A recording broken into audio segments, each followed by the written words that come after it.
open, toots. Toots. Okay. Hey sports fans, so I just wanted to give you a quick update to my last video I did. I know the little chirp or the squeak didn't really come out when I was trying to film on the road there. When I played it on my own TV with the Poke audio sound system, I couldn't hear it at all, but you can definitely hear it when you shut the engine off. So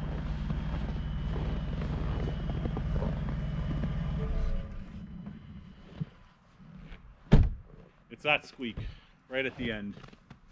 And so I did go to the dealership last week, so it was like a week ago tomorrow that I went there, and so they took it for a very short little drive, and basically they said it's just a characteristic of the vehicle, and I didn't notice it before when new, but they actually took a brand new one with a 3.5 off the lot, pulled it into the shop, you know, did the little accelerator thing in park where you can kind of hear it, and that one apparently does it too. So the fact that it's a sound, you know, that doesn't really bother me. If it's not something that's broken and it's something that they all do, I don't really care. Like, as long as they all do it, you know, and it's not something that's failing or not operating properly, that's fine. When we get in, I will show you the actual thing from the service department there, the bill of what exactly they said, but it's like something in the throttle body, and you know, when you actuate it, air kind of rushes past something else and it causes that sound. So anyways, I wanted to film this actually in the bush. We were just cutting wood. We have a nice decent load in here today. Not I mean, it's pretty full. We have the light dead poplar on top, but we have heavy green ash that's actually most of the wood in the bottom. So 3/4 of this load is heavy ash, even though you can't really see it on top. There's the ash and the nice dead poplar on top.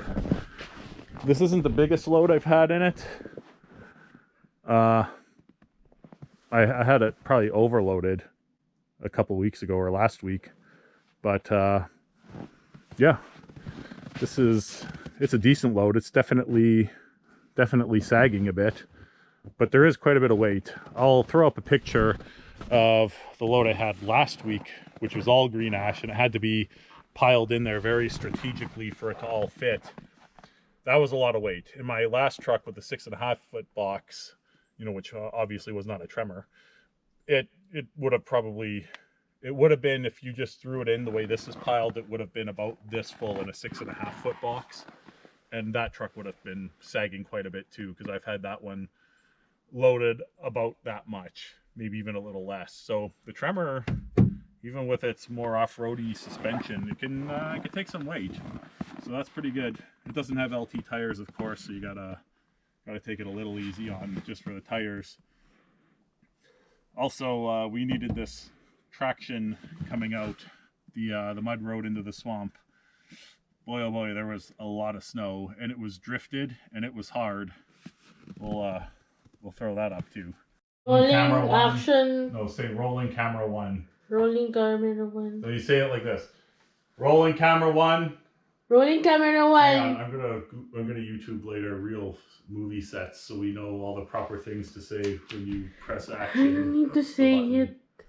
No, we do. Like Jon Favreau in that Sopranos episode, we're gonna remember how smooth and how they camera one, action, whatever they say, and then sound on, smoke, we need smoke. I don't get paid enough to do that. All that. No, we gotta do all that every time. Okay. Okay, action. Cut. Okay, well, we're back inside now. So here is the work order I got from the Ford dealership, and I'll just read to you what it says verbatim.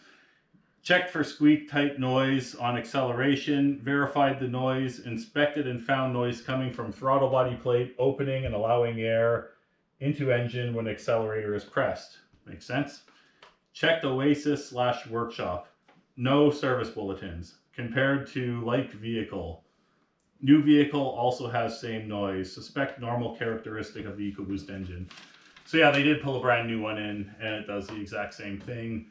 And the fact that it does that, I mean, it doesn't really bother me too much. I don't know how I didn't hear it when it was new, but it's a type of sound that once you hear it, you can't really unhear it. So anyways, now I hear it. And it doesn't bother me. I just wanted to make sure that there is nothing, you know, wrong with this vehicle, like some little thing that, you know, that air rushing in was normal and everything. And it is. So no problem there. One little clip I'll throw up here right away. When we were coming out of that area, that mud road, so it doesn't usually get graded, or if they do, they'll do it maybe once for the winter. And go on, I'm busy. Come here, Lexi. Bad dog.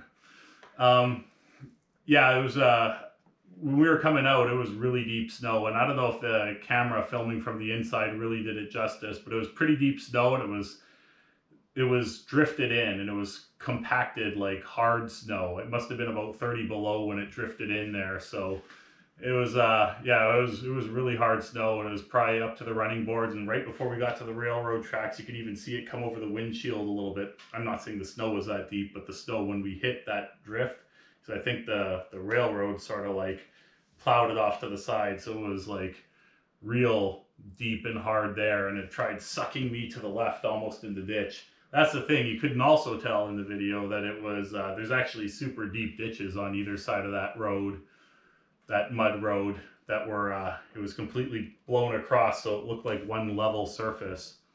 Anyways, Ballers Club Prez signing off. Enjoy the rest of the video. See you later.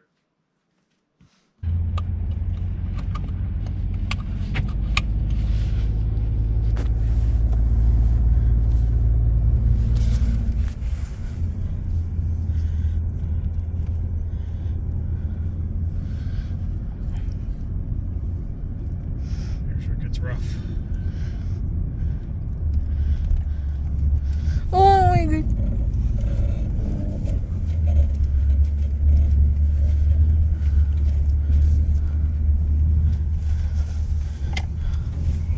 Oh.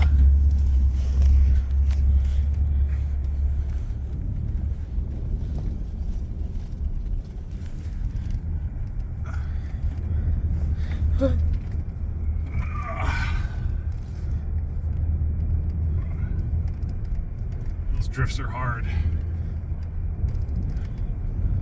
Oh.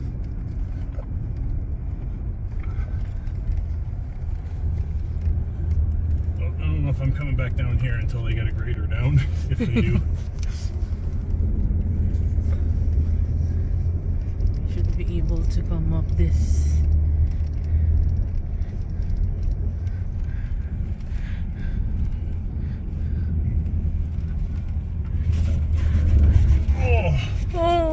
Oh, that was close. It almost sucked us in on that side. Holy shit.